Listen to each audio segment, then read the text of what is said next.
Areas of wilderness are parts of the world that have been left untouched by modern man. They are islands of nature in a world changed by humanity. Some places have survived in their natural state because they're just too harsh to support even small populations. Others survive because people wanted to preserve regions of natural beauty.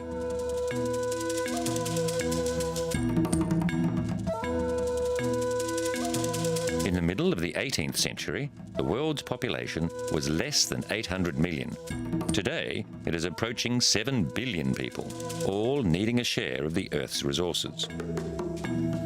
Some areas of outstanding cultural or natural importance to the world are protected as World Heritage Sites. Shiratoko Peninsula, at the northeastern end of the Japanese island of Hokkaido, was recently listed because it is an outstanding example of the interaction of marine and terrestrial ecosystems. The site is globally important for threatened seabirds and migratory birds. The forests of the park are mixed temperate and subalpine, and they are accessible only by boat or on foot. They are home to Japan's largest brown bear population. High in the western Himalayas, India's Valley of Flowers National Park is also protected as a World Heritage Site. The park is known for its meadows of alpine flowers.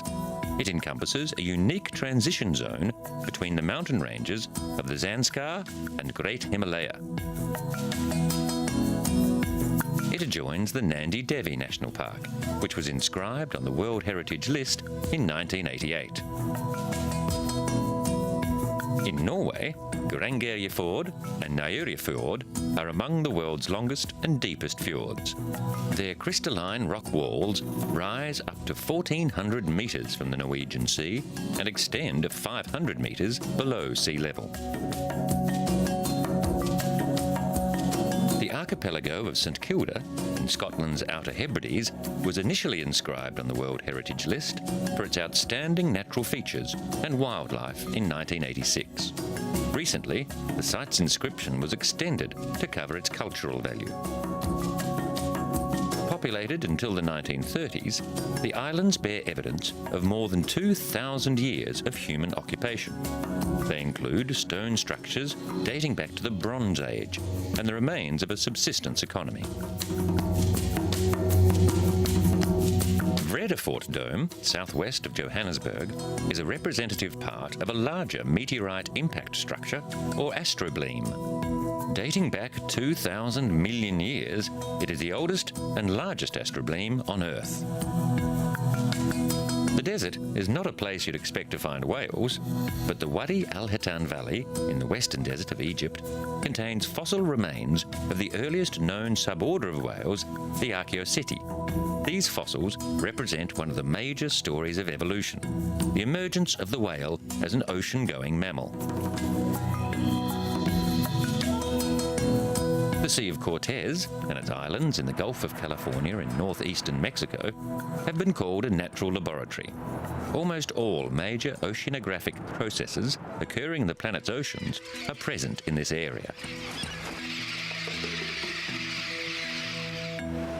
Coiba National Park, off the southwest coast of Panama, protects Coiba Island, 38 smaller islands, and the surrounding marine areas within the Gulf of Chiriquí. It provides a key ecological link to the tropical eastern Pacific for the transit and survival of pelagic fish and marine mammals.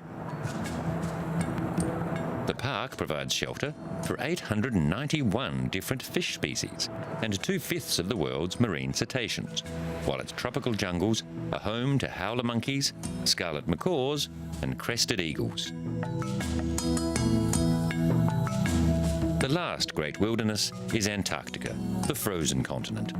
Almost all of Antarctica is covered by ice, with an average thickness of 1.5 kilometres.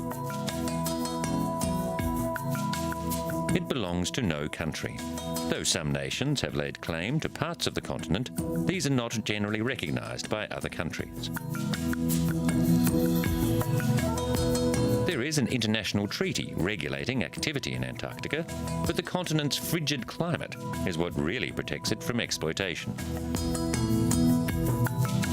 The Madrid Protocol bans all mining activities in Antarctica, designating the continent as a natural reserve devoted to peace and science. Many countries maintain scientific bases in the Antarctic. The poles are showing signs of climate change. Large parts of the Ross Ice Shelf appear to be cracking, and large icebergs are breaking off, so Antarctica provides a natural laboratory for climatologists. A British survey team has set up a temporary base on the ice sheet to extract core samples from the ice. Small bubbles trapped within the ice have preserved a record of the composition of the Earth's atmosphere. Antarctica supports a range of specially adapted animals that all rely on the rich Southern Ocean for food. These macaroni penguins mostly eat krill, a small marine crustacean that is a staple for so many of the marine species that migrate to the southern waters during the summer months. But over the past few years, krill densities have been down, and marine biologists are not sure why. Melt rates at the poles seem to be increasing, and observations suggest the western ice sheet is thinning, though the larger eastern ice sheet may be thickening. Satellite observations suggest that since 1992, the western ice sheet has lost 31 cubic kilometres of ice, due largely to the fast-flowing Pine Island Glacier, which carries ice from the interior to the sea. The Pine Island Glacier is up to 2,500 metres thick and flows over bedrock which lies over 1.5 kilometres below sea level. Along with the Thwaites Glacier, the Pine Island Glacier is flowing at an accelerated rate. This breeding colony of Adelie penguins has roughly 500,000 birds, with each nest just out of pecking distance of those that surround it. Of the 17 species of penguin, only 4 nest in Antarctica, with a further 3 nesting on neighbouring islands. During the summer months, albatrosses nest around the margins of the southern continent. Because it is so cold, the Southern Ocean is able to hold high levels of dissolved oxygen, which is why it supports such an abundance of life. Penguin breeding pairs take turns to go to sea to feed. They are vulnerable to the seals, which wait below the rookeries for an easy meal. Further from the sea, on the pack ice, the emperor penguins form their breeding colonies. These are the largest penguins, and they are the only creature to spend the dark winter in Antarctica. They do not build nests. Instead, the male will cradle the one egg on its feet, while the female goes to sea. When the chick hatches at the end of winter, the female returns, and the male goes to feed for the first time in 2 months. Most creatures in the Antarctic wilderness are not afraid of human beings. The British Antarctic Survey is part of a 5-year Global Science in the Antarctic project. The aim is to understand the effects of climate change on sea levels and global weather systems. BAS has 18 separate studies underway, including research into the stability of the Antarctic ice sheets and the examination of ice cores to find out more about temperatures and carbon dioxide levels in the Earth's atmosphere across vast timescales.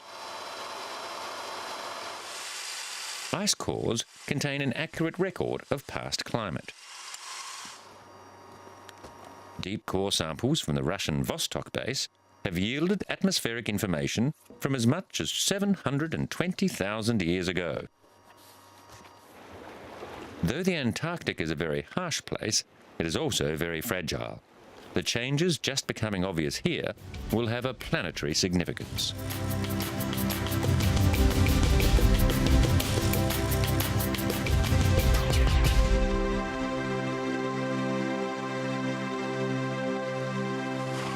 East Africa's mountain gorillas, the world's largest and most powerful primates, live a fragile existence.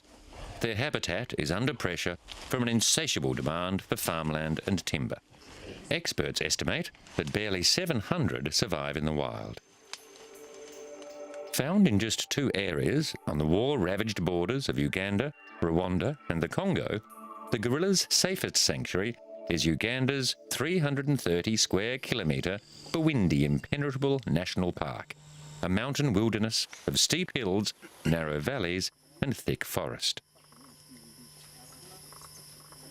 In 2002, to find out exactly how many gorillas live here, conservationists and gorilla trackers spent 6 weeks trying to count them.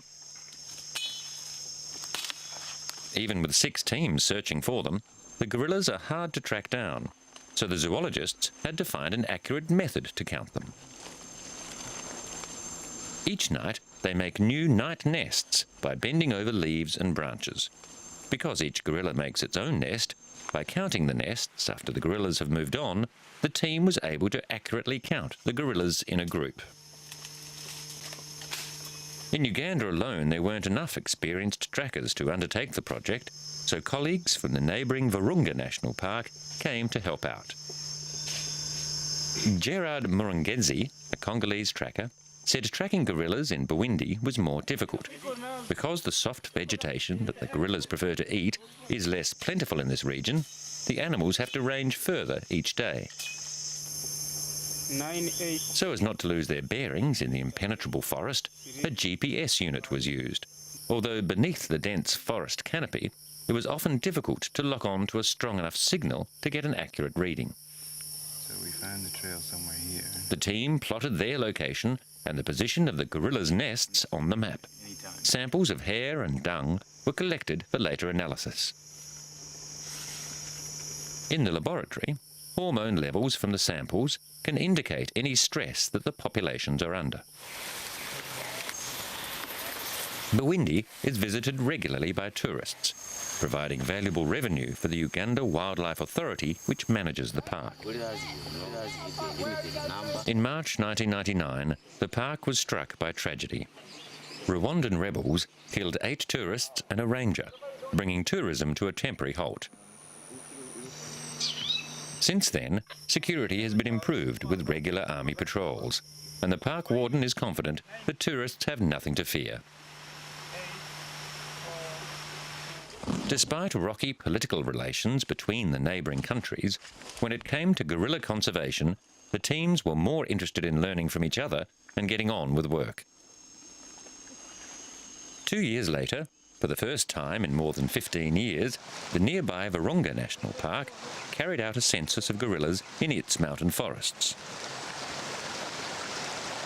With an end to hostilities in the Congo, trackers were now able to follow gorillas across their full range, to monitor numbers and to keep poachers at bay. Since 1994, about 120 rangers have been killed in the line of duty, protecting the park from illegal poaching, land acquisition and the illicit production of charcoal. Researchers were able to see a recovery in the population of the apes across the Virunga volcano chain, connecting Uganda, Rwanda and the Democratic Republic of the Congo. The endangered mountain gorillas had registered a 17% increase in numbers. However, park rangers were not sure if this population growth was due to the civil war keeping poachers out of the park. The return of peace to the area could be bad news for the mountain gorillas. In 1925, Virunga was established as Africa's first national park. In 1979, it was given World Heritage status. The Ruwenzori Mountains, which border the park, have 2 active volcanoes. Another protected wilderness area, Yellowstone National Park, has seen its local population of grizzly bears return from the brink of local extinction. Though the bears are no longer hunted, they are often killed by passing cars or trains. The bears once ranged across the south and western parts of North America, but these days their major concentrations are in Canada and Alaska. Habitat loss, alienation and fragmentation of their environment has meant their survival in the lower 48 states is limited to national parks, where they still have room to wander. Conservationists in the United States are trying to reintroduce the bears to areas where they have become locally extinct to recover lost biodiversity. This can affect the local ecology, by rebalancing species, reducing vegetation that has been allowed to grow unchecked. The bear's digging and foraging redistributes the nutrients in the soil, bringing the ecosystem to an equilibrium it had when bears were there as a natural part of the scene.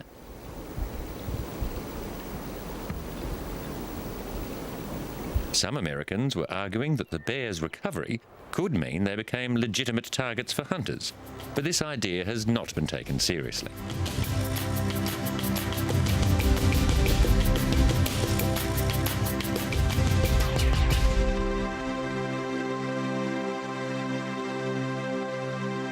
In the remote jungle wilderness of Sumatra, elephants are being harnessed in the war against poachers and illegal loggers in an attempt to save wild elephant herds from extinction.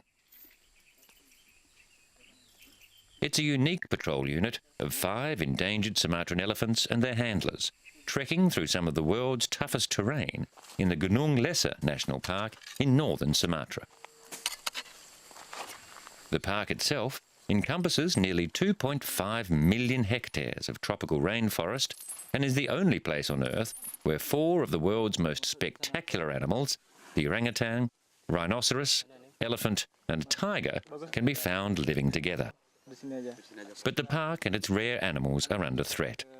In recent years, human encroachment around the park boundaries has resulted in massive land clearing, illegal logging and poaching within the park itself. The population of Sumatran elephants has plummeted to less than 600, and researchers believe the orangutan could disappear completely within 10 years. Set up 2 years ago by the Indonesian government with assistance from the European Union, the Elephant Patrol has become an effective unit in fighting the illegal logging and the loss of natural elephant habitat. The national park authorities have become increasingly frustrated as efforts to prosecute the businessmen behind the logging have failed, but there has been success in reducing some of the logging within the park boundaries, and that's due to the work being done by the Elephant Patrol unit. When the Elephant Patrol started, illegal logging was happening right up to the Besatang River on the park's boundary. Within 2 years, this activity had almost completely stopped. A lot of that is due purely to the efforts of this unique Elephant Patrol unit. The tame elephants are doing their bit to protect the wild elephants. The collaboration between Indonesia and the European Union has been fruitful in protecting one of the world's great tropical rainforests. The area is perfect for patrol by elephants. Boats and vehicles cannot penetrate the densely forested region, and elephants mix well with the wild elephants native to the park.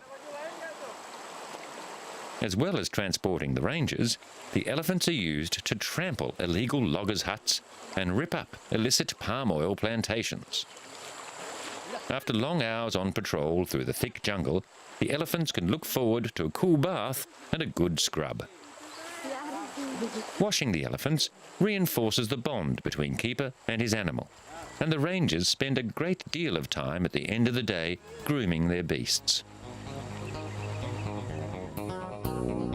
In Australia, tracts of native forest have become fragmented, inhibiting the movement of animals that would once have ranged over a huge area. Stretching 80 metres high and up to 4 metres wide, these gigantic trees make up some of Australia's last remaining natural forests. Now, scientists have found they're soaking up 3 times more carbon than previously thought. A new plan aims to re-establish corridors between these isolated forests to assist the movement of wildlife and to help increase the country's ability to act as a carbon sink. According to the leading worldwide climate change body, the Intergovernmental Panel on Climate Change, the average carbon stock in temperate forests is 217 tonnes of carbon per hectare. Scientists have calculated that the average amount of carbon stored in these unlogged natural eucalypt forests is about 640 tonnes per hectare. Half of Australia's forests have been cleared over the last 220 years. The Wilderness Society says that forests are crucial in enabling us to act on climate change. Carbon stocks in more than 50% of the remaining unprotected forests have been reduced by logging and other human activities. Environmental groups say protecting these areas is crucial if Australia is to soak up its excess greenhouse gases. Farmers are joining forces to help with the proposed plan for a conservation corridor stretching from the Snowy Mountains to the tropics. As part of a pilot program, 30 rural landholders are involved in the conservation project. Large-scale properties like this near the Snowy Mountains could be safeguarded under the new plan. The program hopes to bridge the gap between alpine national parks and the far south coast of New South Wales. Under the pilot program, known as Kosciuszko to the Coast, landowners will receive incentive payments for creating wildlife refuges and signing binding long-term conservation agreements attached to their properties. Lake Changara, in the far north of Chile, is one of the highest lakes in the world. It's 3,650 metres above sea level and dramatically situated near the enormous, dormant Parinacota volcano. But despite its remote location, Changara is not immune to the effects of the modern world. Scientists say global warming is drying the lake up, and in the future it could become nothing more than a dead salt plain, completely destroying the habitat that is currently home to over 130 bird species, as well as llamas, alpacas, pumas and foxes. The situation at Lake Changara is just one example of the effect of climate change, a worldwide problem which a recently released UK-commissioned report said could also lead to a worldwide economic slump. On current trends, average global temperatures will rise by 2 to 3 degrees within the next 50 years. This will not only dry up Lake Changara, but it will drastically affect the production of maize through the Andean countries. Estimates say yields would fall by approximately 15%. Rich nations will need to cut greenhouse gas emissions to between 60 and 80% of 1990 levels by 2050 in order to make any difference. High in the mountains of China's Yunnan province, the Mingyong Glacier is melting. It has been retreating by 50 to 70 metres a year, feeding ever more water into the Yangtze and New rivers. Chinese scientists have warned that rising temperatures on the Qinghai Tibet Plateau will decimate the nation's glaciers and trigger a number of other problems. The glaciers are fed by winter snows in the high mountains. Normally, this snow and ice would gradually melt during the year, feeding the great rivers. But now, the glaciers are melting faster than the snowfall can replenish them. Instead of snow, the region gets more rain, which flows away quickly, sometimes causing flash floods. Almost half of China's glaciers are on the Qinghai Tibet Plateau in the Himalayas, where the Yangtze, Yellow, Brahmaputra, Mekong and Salween rivers all originate. The rapid rate of glacier melting has meant more water runoff from the plateau, which also exacerbates soil erosion. The Qinghai Tibet Plateau makes up 1/4 of China's total area.